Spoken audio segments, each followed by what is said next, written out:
Hello, my friends. Thank you so much for joining me for Dollar Tree.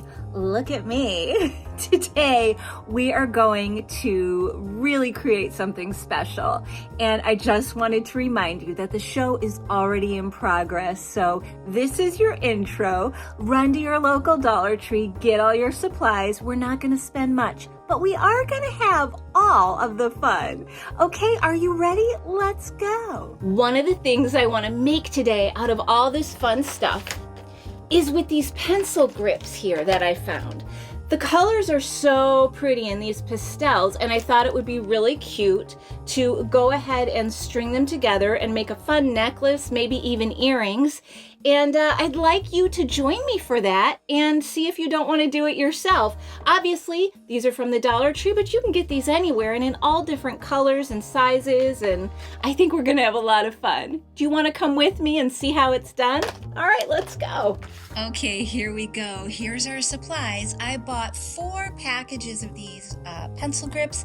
I certainly did not use them all, but it will be great to have them again in the future because they're so lightweight, and with the holes being rather large, you can pretty much make almost any kind of jewelry out of them. I mean, they're very versatile and so pretty. I love these colors.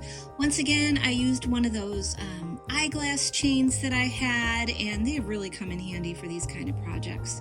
I got 2 giant jump rings that I'm going to put on each end, and then all I'm going to do is simply cut some wire and match them up to these jump rings and string the grips onto them, and that'll be that. I mean, it really couldn't get much easier, could it, you guys?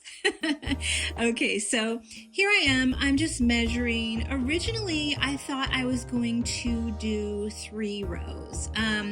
Also, when I do my measuring, it's not exact. I tend to adjust it as I go along. Just like I ended up doing 2 rows of these in the end. Always just be easy about it, you guys.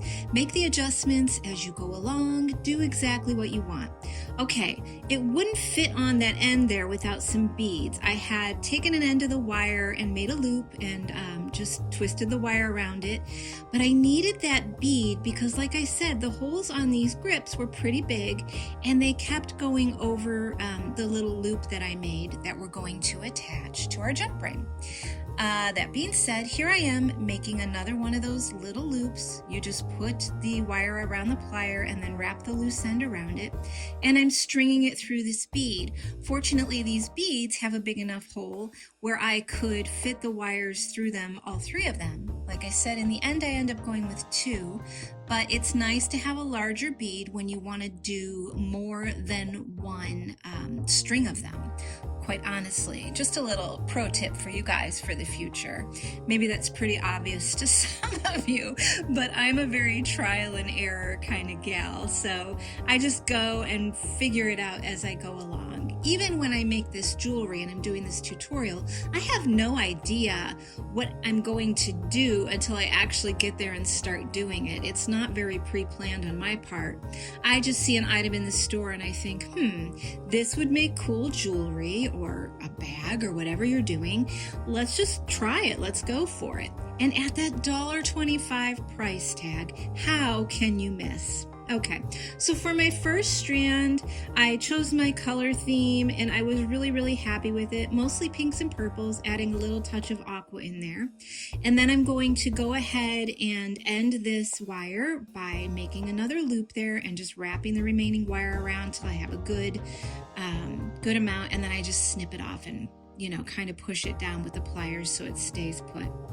Okay, my second row, I went ahead and did more of the blues and grays, and I really, in the end, was very happy. And I would call that kind of a purpley gray too. Aren't they pretty, these pencil grips? I gotta tell you, you guys, besides this just looking like a unique necklace, it really gives me a lot of nostalgia for the days when I was in grade school. I mean, they're so pretty and so much fun. And I don't know if you could tell, but these transparent ones have a little glitter in them, so who doesn't love glitter? All right, now I'm just gonna put that other end through the hole here and make that end twist around the loop I already have. And then I'm just gonna kind of mess around with it and form these rows into a shape that I like. Because, you know, wire is really great as far as being able to be bendy and kind of take on the shape you like. I kind of wanted mine to be a little more rigid and in, because when it goes out too far, it lays funny on your chest. At least on mine, so to each their own. I always try it on as I'm making it too. You may see me do something off screen for a moment. That's generally me trying it on against my body to see where it's going to lay and how it's going to lay before I finish it off. Now I'm just taking the jump ring, I'm going to open it up and slip that little loop over it and give it a tight close. Really, you can do it with your fingers. You don't even need pliers for this, for these larger jump rings anyway. I find that to be pretty easy. And as you can see, I have no clasp because I made the neck hole with the chain here big enough that I could just slip it over the top of my head. And I gotta tell you, those are my favorite ways to wear a necklace. Easy peasy. As you can see, I have a bunch of the grips left and it turned out so beautifully. What do you guys think? Will you make one with me? Will you go to Dollar Tree or go to a different store? Have you got other ideas for the grips? Let me know. You guys, how great did this necklace turn out?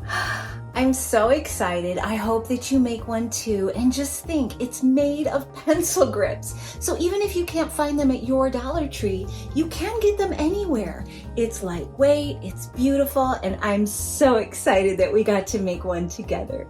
Thanks for joining me.